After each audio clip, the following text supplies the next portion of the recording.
Rate 7% के आसपास आ गया। दिल्ली में 700-800 केस आ रहे हैं, 4 लोगों की मृत्यु हो चुकी है, 700-800 केस गुजरात में आ चुके हैं, महाराष्ट्र में आ चुके हैं, केरला में एक्टिव केसेस काफी है, 35,000 से ज्यादा लोग एक्टिव केसेस अभी भी इस समय मौजूद है। तो कहीं ना कहीं ये नंबर बढ़ रहे हैं, हमारी जो इम्यूनिटी है बड़ा बीन ऑफ हो रही है। उसके लिए हम सबको इस समय सतर्क रहना चाहिए, बिकॉज दोबारा हम लोग ससेप्टेबल हो गए हैं, दोबारा हम लोग ससेप्टेबल हो गए कि हमें इन्फेक्शन हो सकता है। उस पॉइंट ऑफ व्यू से देखा जा रहा है कि जैसा एक बार हुआ था कोविड में, जब लहर थी, दूसरी लहर थी उसमें डेल्टा वाले में, कि उसमें ऑक्सीजन की कमी हो गई थी, आईसीयू बेड्स नहीं थे, डॉक्टर्स नहीं, नर्सेज नहीं, एम्बुलेंस नहीं मिल पा रही थी। तो उस तरह की कोई भी अनहोनी ना हो, मतलब उसका 1% भी ऐसा चांसेस नहीं है, फिर भी बिल्कुल भी चांसेस को एलिमिनेट कर दें, इरेडिकेट कर दें कि ऐसा कुछ ना हो, उसके लिए सरकार और जो हॉस्पिटल है वो मिलकर मॉकड्रिल कर रहे हैं। ठीक है सर।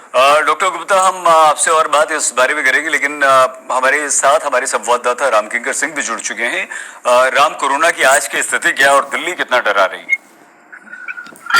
देखिए, बिल्कुल जो कहा अब तक का जो परिपाटी देखा गया है ये कि जब 5% से ज्यादा जो कोरोना है उसको माना जाता है कि ये बहुत ज्यादा बेकाबू हो चुका है, तो स्थिति तो दिल्ली में बेकाबू, लेकिन बेकाबू का मतलब ये है कि अभी हद में है, यानी मेडिकल की हद में है। और यही वजह है कि जिस तरह से इन्फेक्शन रेट बढ़ रहा है उसके बाबत आपने देखा कि कैसे मनसुख मांडविया ने एक दिन पहले मीटिंग ली थी और उसके बाद ये फैसला लिया गया कि कम से कम हम लोग तैयार रहें।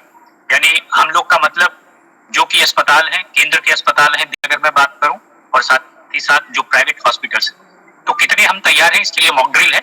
और आज जो पहला दिन था वहां पे मनसुख मांडविया ने खुद आरएमएल अस्पताल का जायजा लिया और वहां पर स्थिति देखी कि अगर ये कोरोना बढ़ता है और खुद न करें, लेकिन अगर हॉस्पिटलाइजेशन बढ़ता है तो कितने तैयार हैं हम, उसका जायजा बाकायदा लिया गया।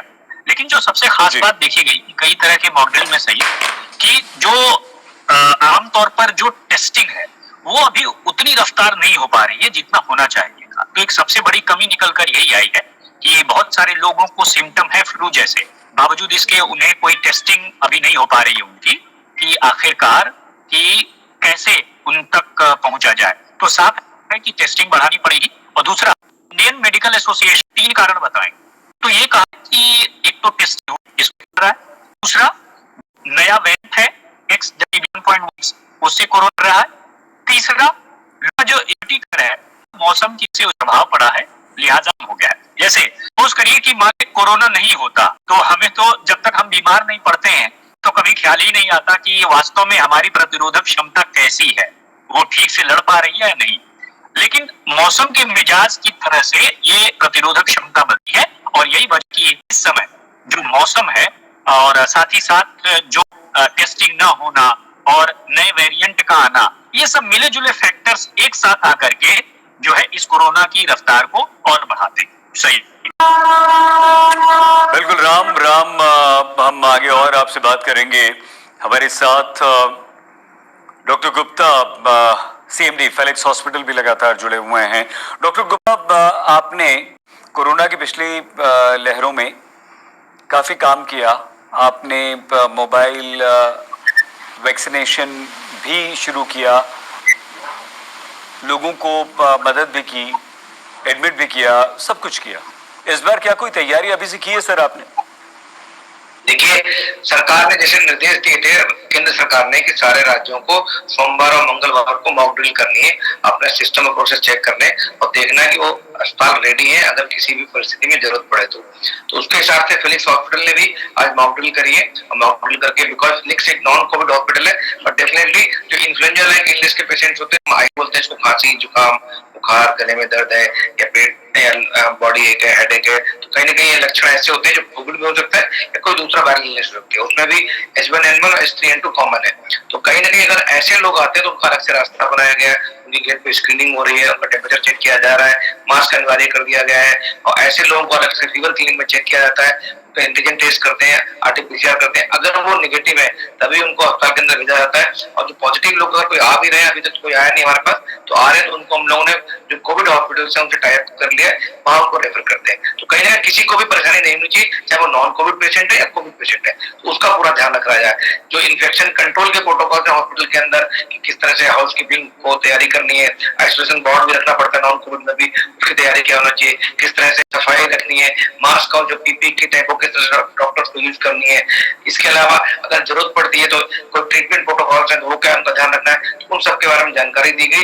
प्लस हॉस्पिटल को भी जोन्स में डिवाइड कर दिया गया, रेड जोन कौन सा है, ग्रीन जोन कौन सा है और ऑरेंज जोन कौन सा है, सो दैट उसके हिसाब से बाकी जो इन्फेक्शन कंट्रोल की पॉलिसी है उसको सरकार के निर्देशानुसार इम्प्लीमेंट किया जा सके।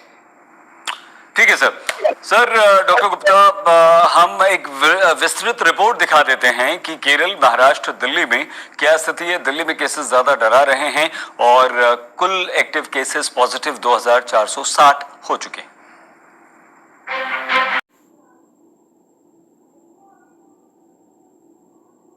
काका गाड़ी निकालिए प्लीज। काका गाड़ी आपकी या मेरी?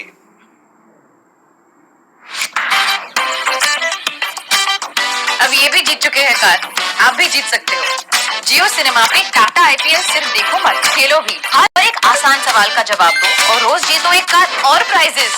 जीतो धन धनाधन।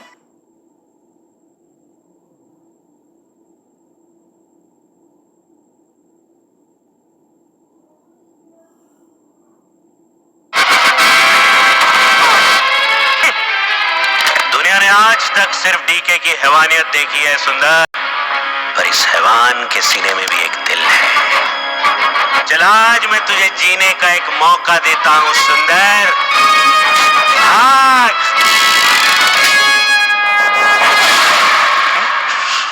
सुंदर?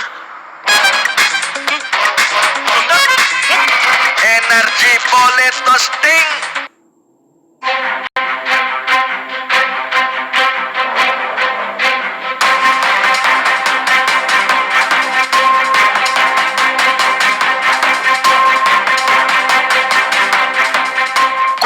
से सिर उठा रहा है। मामले फिर से बढ़ रहे हैं और ये सब कुछ हो रहा है करीब 1 साल बाद। केरल, गुजरात, महाराष्ट्र और दिल्ली ये वो राज्य हैं जहां केस ज्यादा हैं। हालांकि अब इस वायरस को लेकर लोगों में वैसा डर नहीं है जैसा पहले देखा जाता था, लेकिन केंद्र समेत तमाम राज्य अपने अपने स्तर पर महामारी के खतरे से निपटने की तैयारी में जुटे हैं। कोरोना मामलों की बढ़ती संख्या को देखते हुए केंद्रीय स्वास्थ्य मंत्रालय की ओर से भी कुछ जरूरी कदम उठाए गए हैं, जिसके तहत आज और कल देश भर के अस्पतालों में मॉक ड्रिल की शुरुआत हुई है। इसके तहत अस्पतालों में मॉक ड्रिल के जरिए कोरोना से निपटने की तैयारियों का जायजा लिया गया। ये मॉक ड्रिल सरकारी और प्राइवेट दोनों तरह के अस्पतालों में हुई। ऑक्सीजन पर्याप्त है, मतलब काफी ऑक्सीजन का अब तो हमारा एक प्लांट भी लग गया, तो हमें पहले भी सेकंड वेव में भी ऑक्सीजन की कमी नहीं हुई थी। अब तो हमारा प्लांट भी लग गया, एक पीएसए प्लांट लग गया, तो अब तो हमारे पास ऑक्सीजन की कोई दिक्कत है ही नहीं, मतलब पहले भी नहीं थी, अभी भी नहीं है। डर भले ही पहले जैसा ना हो, लेकिन वायरस को लेकर पूरी तरह निश्चिंत नहीं हो सकते, लिहाजा मामले बढ़ने पर टेंशन होना लाजमी है, क्योंकि कोरोना के मामलों को लेकर देश में पिछले 6 महीनों से शांति थी। असल में कोरोना की वजह से हमारे जीवन में पहले ही काफी बदलाव आ चुके हैं। कोरोना ने हमारी जिंदगी को कई स्तरों पर प्रभावित किया है। मसला केवल तन से जुड़ा नहीं है, मन पर भी इस बीमारी ने असर डाला है। बीमारी के इस दौर में हम खुद और अपनों को कैसे बचाएं और कैसे सुरक्षित रखें, इसके लिए तमाम तरह की जानकारी और सुझाव मौजूद हैं। लेकिन अचानक आए उछाल की वजह को समझना बेहद जरूरी है। राहत की बात यह है कि मामलों में उछाल के बावजूद देश के हालात नॉर्मल हैं, क्योंकि अस्पतालों में मरीजों की संख्या कम है, जिसकी बड़ी वजह वैक्सीन है। देश में ज्यादातर लोग वैक्सीन की दोनों डोज ले चुके हैं। हालांकि सावधानी के लिए डॉक्टर सभी को बूस्टर डोज लगवाने की सलाह दे रहे हैं। जिन लोगों को अगर पुराने रिस्क फैक्टर्स हैं, जैसे कन्वेंशनल रिस्क फैक्टर्स हैं, जैसे डायबिटीज है, ब्लड प्रेशर है, या पॉजिटिव फैमिली हिस्ट्री है, या जिनको कोलेस्ट्रॉल लेवल ज्यादा है, उनको इन सब चीजों पर बड़ा ध्यान रखना होगा। शुगर कंट्रोल पे काफी ध्यान रखना होगा, ब्लड प्रेशर को कंट्रोल करना होगा। पॉजिटिव फैमिली हिस्ट्री है तो चिकित्सक से मिलकर अपना इनिशियल हार्ट का टेस्ट कराएं। भारत समेत दुनिया को कोरोना से जंग लड़ते हुए 3 साल हो चुके हैं। इस बीच कोरोना के खात्मे के लिए लगातार रिसर्च भी जारी है, लेकिन ये भी सच है कि कोरोना काल में कुछ बीमारियों के मरीजों में इजाफा देखने को मिला है। खासकर कोरोना से उबर चुके लोगों में कई बीमारियां नई चुनौती के रूप में सामने आई हैं। यानी लोगों के स्वास्थ्य पर लंबे समय तक कोरोना से पड़ने वाले प्रभाव के बारे में कुछ भी निश्चित तौर पर कह पाना मुश्किल है, क्योंकि ये शोध का विषय है कि क्या वजह कोरोना है या कुछ और। इसी तरह से अगर शुगर आपके डायबिटीज आप पहले नहीं थे बट कोविड के बाद आपको डायबिटीज हो गया, चाहे वो स्टेरॉइड इंड्यूस्ड हो या ऑटोइम्यून मैकेनिज्म से पैनक्रियास की कोई प्रॉब्लम हुई हो, इन्फ्लेमेशन की वजह से हुआ हो, बट अगर डायबिटीज है तो डायबिटीज को कंट्रोल करने के लिए जो भी दवाई लेना चाहिए।